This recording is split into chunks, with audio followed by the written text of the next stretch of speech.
Esto que tengo aquí, que lo tenemos todos porque nos lo dan en el Congreso, es un iPhone. Y muchas veces esto se pone como el ejemplo de emprendedurismo, ¿no? Steve Jobs en un garaje que lo empezó y que resulta que fue capaz de llegar adelante un negocio privado en condiciones muy difíciles casi por su mérito individual.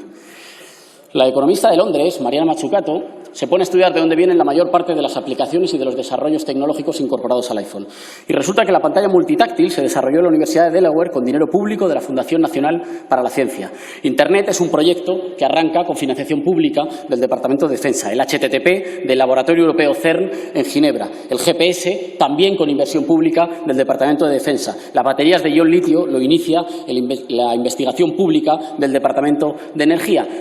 Se ha convertido en una especie de tópico cuñado cada vez que alguien dice que defiende ideas de redistribución y de Estado fuerte, decir, pues entonces tan rojo no será si tienes un iPhone.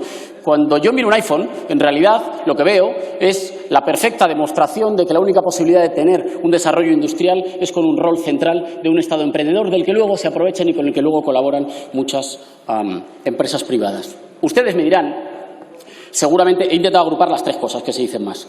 Uno, que esto es propio de repúblicas bananeras. Dinamarca acaba de proponer poner en marcha un impuesto a las grandes fortunas para financiar las pensiones. Portugal, un impuesto solidario a la banca. Y el FMI y la OCDE recomiendan a España subir los impuestos a quienes más tienen.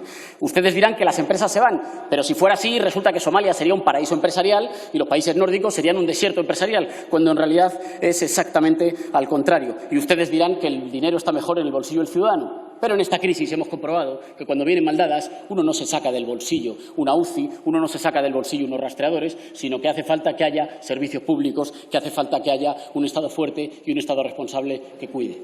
De los señores de las bancadas de la derecha me imagino el voto, porque cada vez que están llamados en un trance a elegir entre la patria y el patrimonio… Señoría, debe terminar, por favor. Acabo ya, señor presidente. Eligen siempre entre la patria y el patrimonio, eligen el patrimonio. De los grupos progresistas que permitieron la investidura, sé que van a adelantar un voto positivo, se lo agradezco y les agradezco compartir un rumbo que tiene que ser necesariamente el rumbo para un Estado fuerte, que prometa y que facilite la industrialización y la protección social.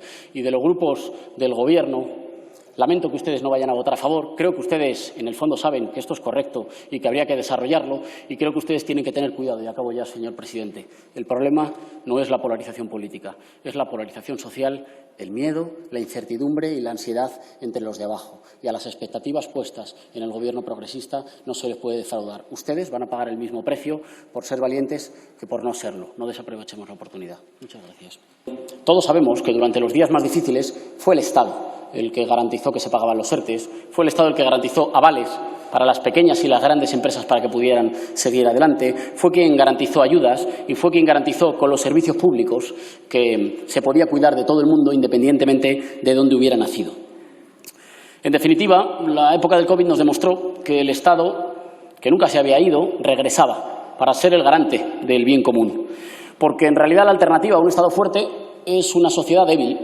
Y si quieren ustedes un ejemplo, pues le puedo poner uno imaginario. Imagínense un país en el que el servilismo haga perdonarle sistemáticamente los impuestos a los millonarios, en el que el fanatismo político produzca permanentemente recortes contra los servicios públicos y privatizaciones, y un país en el que, por tanto, la ciudadanía sea más débil. Así que cuando llega una pandemia no hay servicios públicos, no hay rastreadores, no hay médicos y la situación está fuera de control hasta el punto de que se acaban segregando a los vecinos de los barrios populares, tratándoles como si fueran vecinos de segunda y hasta para tener que pedir la intervención del ejército.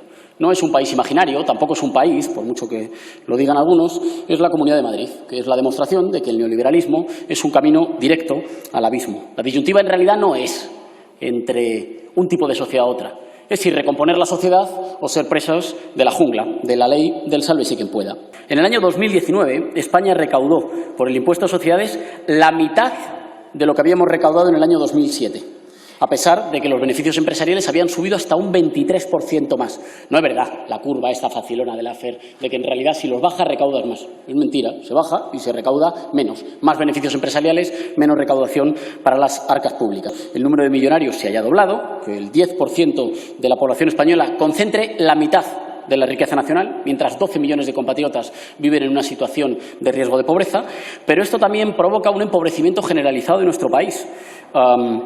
provoca que hayamos tenido una fuga de cerebros por falta de inversión aquí en I+D+I de hasta 87.000 españoles altamente cualificados que hemos pagado su cualificación y que después se han ido a inventar, a cuidar o a patentar fuera. Provoca que en 8 años 23.000 médicos, lo dicen los colegios de médicos, hayan hecho las maletas para cobrar más, para ser mejor tratados en sistemas que sí que cuidan la salud pública. O provoca que Alemania, por ejemplo, tenga recursos para hacer pública una parte del laboratorio que está investigando la vacuna contra el COVID y en España estemos a la cola europea en inversión en I+D+I.